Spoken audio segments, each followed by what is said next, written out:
Halo, apa kabarmu hari ini? Semoga selalu sehat dan bahagia. Amin. Honorer yang terlanjur unggah 6 dokumen DRH NIP P3K was-was TMS. Duh, bagaimana ini padahal sudah terlanjur resum? Gawat-gawat. Lagi-lagi, BKN bikin was-was.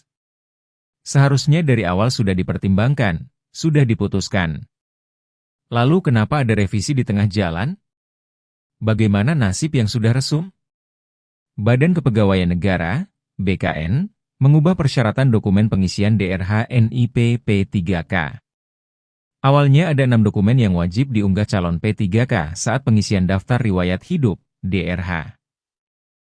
Namun, sejak 22 Januari berubah menjadi 4 dokumen dengan meniadakan surat lamaran dan surat pernyataan. Kemudian, 23 Januari dokumen yang tampil di kolom SSC-ASN bertambah banyak menjadi 9.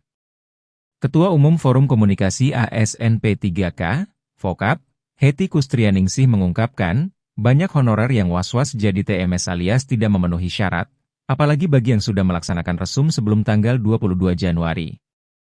Sebaliknya honorer yang belum resume, makin takut mengakhiri pendaftaran karena ada berbagai perubahan di kolom SSC-ASN. IBKN seharusnya melakukan sosialisasi kepada Badan Kepegawaian Pengembangan Sumber Daya Manusia, BKPSDM, dan Badan Kepegawaian Daerah, BKD, agar saat terjadi perubahan sigap menjawab pertanyaan calon P3K, kata Hetty kepada JPNN, Jumat 24 Januari. Merespons hal tersebut, Deputi Bidang Sistem Informasi dan Digitalisasi Manajemen ASN BKN Suharman menyangkal, perubahan yang dilakukan prinsipnya ingin dibuat lebih sederhana dan tidak berulang. Selain tidak memenuhi server, honorer juga tidak dibuat ribet lagi.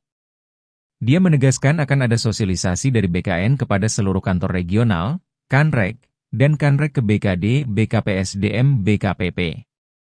Nanti ada sosialisasi, honorer tenang saja, ucap Deputi Suharman yang dihubungi JPNN secara terpisah. Lebih lanjut dikatakan, bagi honorer yang sudah melakukan resum sebelum ada pengurangan dokumen dari 6 menjadi 4, tidak perlu khawatir. Mereka tidak akan TMS selama dokumen yang diunggah itu valid. Sebaliknya bagi yang belum melakukan resum, Deputi Suharman mengimbau untuk segera mengakhiri pendaftaran. Silakan resum saja. Nggak usah takut TMS karena 4 dokumen. Ingat deadline 31 Januari, tegasnya. Mengenai penambahan menjadi 9 dokumen di kolom SSC-ASN, Deputi Suharman meminta honorer untuk membaca dan mencermati dokumen pemberkasan NIP P3K yang ada di kolom SSC-ASN. Dokumen yang tidak ada tulisan unggah, jelas Deputi Suharman, berarti jangan diunggah. Sengaja ditampilkan dokumen-dokumen itu supaya calon PPPK bisa mengecek kembali data yang mereka kirimkan sebelumnya. Apakah sudah benar atau belum, terangnya. Jadi, lanjutnya, honorer hanya melihat dokumen sebelumnya apakah sudah benar atau tidak. Sementara, unggah itu artinya dokumennya belum ada di BKN. Jika setelah dilihat ada dokumennya yang salah, maka perlu dilaporkan ke BKD, BKPSDM, BKPP-nya untuk dilakukan perbaikan. Intinya, hanya 4 dokumen wajib yang harus diunggah, sembari pengecekan ulang dokumen. Kalau sudah benar semua silakan resume. Tolong dibaca dengan cermat semuanya ya. Pungkas Deputi Suharman. Alhamdulillah, ternyata tidak berpengaruh. Sempat was-was guys. Mudah-mudahan tidak akan ada lagi perubahan-perubahan di tengah jalan. Jadi, bagaimana menurut Anda tentang perubahan ini?